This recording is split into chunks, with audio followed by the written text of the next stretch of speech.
चलो देखो जी, हम लोग ग्रंथि पढ़ रहे हैं। तो ग्रंथि में हम लोग ब्रेन में तीनों ग्रंथियों को पढ़ चुके हैं। तो ब्रेन में कौन कौन था? सबसे ऊपर हम लोग कौन सा पढ़े थे? हाइपोथैलेमस। फिर उसके बाद क्या पढ़े थे हम लोग? पीनियल ग्रंथि। फिर उसके बाद हम पढ़ेंगे पिट्यूटरी यानी पीयूष ग्रंथि। कल हम लोग पढ़ के क्लियर करते हैं। अब हम लोग ब्रेन से नीचे आएंगे, ब्रेन से मस्तिष्क से नीचे आएंगे तो हम लोग को मिलेगा गर्दना।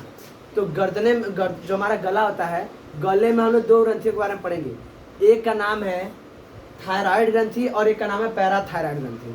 यह क्या होती है? ये दोनों ग्रंथियां हमारे गर्दन में पाई जाती है। कहाँ पाई जाती हैं? हमारे गर्दन में। अभी तक जो ग्रंथियां लोग पढ़े वो सब ग्रंथियां बहुत ही छोटी छोटी ग्रंथियां थी। क्या थी? अच्छा, जो ग्रंथियां पढ़ी सब कौन सी ग्रंथियां? अंतःस्रावित ग्रंथि। क्या है? अंतःस्रावित ग्रंथि। अब हम लोग पढ़े जा रहे हैं थायराइड ग्रंथि। थायराइड ग्रंथि क्या होता है? ये हमारे गले में होता है। कहाँ पर होता है? गले में। जैसे गले में, अब देखो ध्यान से, यहाँ पर देखो ध्यान से, ये हमारे गले में हमारी श्वास नली। क्या है? श्वास नली। तो श्वास नली के दोनों साइड इस तरह से यह पाया जाता है। कौन सा? तो इसका नाम है थायराइड ग्रंथि। क्या नाम है? थायराइड। ये हमारा श्वास नली, तो श्वास नली के दोनों साइड इस तरह से थायराइड ग्रंथि पाया जाता है। यह हमारे शरीर की सबसे बड़ी अंतःस्रावी ग्रंथि। ध्यान समझना, यह हमारे शरीर की सबसे बड़ी अंतःस्रावी ग्रंथि। अगर पूछेगा कि सबसे बड़ी ग्रंथि का नाम, तो यकृत। मनुष्य के शरीर की सबसे बड़ी ग्रंथि यकृत, लेकिन सबसे बड़ी अंतःस्रावी ग्रंथि तो थायराइड ग्रंथि। बात समझ रहा है? क्या बताओगे? मनुष्य के शरीर की सबसे बड़ी ग्रंथि कौन है? यकृत है, यानी लीवर। लेकिन सबसे बड़ी अंतःस्रावी ग्रंथि कौन है? तो थायराइड ग्रंथि। बात समझ रहा है? तो क्या बताओगे? यह ग्रंथि गले में श्वास नली के दोनों ओर पाई जाती है। श्वास नली के दोनों क्या होती है? पाई जाती है। अब देखो, यह क्या होती है? मनुष्य के शरीर की सबसे बड़ी अंतःस्रावी ग्रंथि। लिख लेना ना, यह मनुष्य के शरीर की सबसे बड़ी अंतःस्रावी ग्रंथि होती है। अब देखो, इस ग्रंथि से थायरॉक्सिन हार्मोन स्रावित होता है। कौन सा हार्मोन? थायरॉक्सिन हार्मोन स्रावित होता है। यह हमारे शरीर में बीपी यानी ब्लड प्रेशर को कंट्रोल करता है। क्या करता है?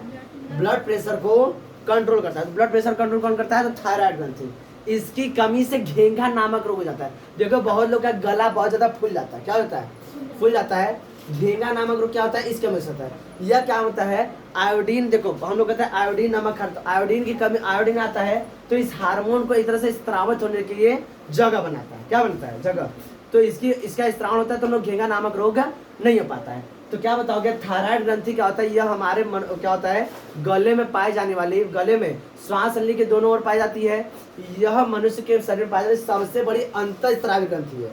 मनुष्य के सबसे बड़ी अंतःस्रावी। इस ग्रंथि से थायरॉक्सिन नामक हार्मोन क्या होता है? स्रावित होता है। इस हार्मोन की वजह से कौन सा रोग हो जाता है? घेंघा नामक रोग हो जाता है। ठीक, यह हमारे शरीर में क्या करता है? ब्लड प्रेशर को कंट्रोल करता है। क्या करता है? ब्लड प्रेशर को कंट्रोल करता है। किसी को दिक्कत? अब घेंघा नामक रोग को सही करने क्या है? तो आयोडीन की मात्रा अगर सही से लेते रहे तो हमारा घेंघा हम लोग को रोग नहीं होगा। क्यों? क्योंकि यह हार्मोन क्या करेगा? रिलीज करने के लिए, मतलब स्रावित होने के लिए लगातार उत्प्रेरित करता रहे। बात समझ आया? थायराइड ग्रंथि में कोई दिक्कत? सही है, हम लोग समझ आ रहे हैं। Next parathyroid. पैराथायराइड क्या होता है? यह भी गले में ही पाया जाता है। यह भी क्या पाता है? गले में पाया जाता है। और पैरा जो हमारा थायराइड ग्रंथि उसके पीछे, श्वास नली के पीछे पैराथायराइड ग्रंथि पाता है। यह क्या काम करता है? यह ग्रंथि गले में श्वास नली के पीछे होता है। इस ग्रंथि से पैराथार्मोन क्या होता है? नामक हार्मोन स्रावित होता है। क्या नाम इसका? पैराथायराइड से पैराथार्मोन नामक हार्मोन स्रावित होता है। यह क्या करता है? इसका पैराथायराइड क्या होता है? यह हमारे शरीर में जो ब्लड होता है, जो रक्त है, उस रक्त में कैल्शियम और फास्फोरस की मात्रा क्या करता है? नियंत्रित करता है। तो पैराथायराइड क्या काम है? यह मनुष्य के शरीर में क्या करता है? रक्त में कैल्शियम और फास्फोरस की मात्रा को कौन नियंत्रित करता है? तो पैराथायराइड ग्रंथि। किसी को दिक्कत इसमें? इसके बाद हम लोग आएंगे अब चेस्ट में।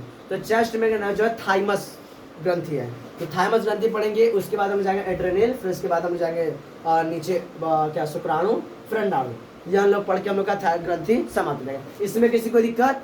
ये लिख लो।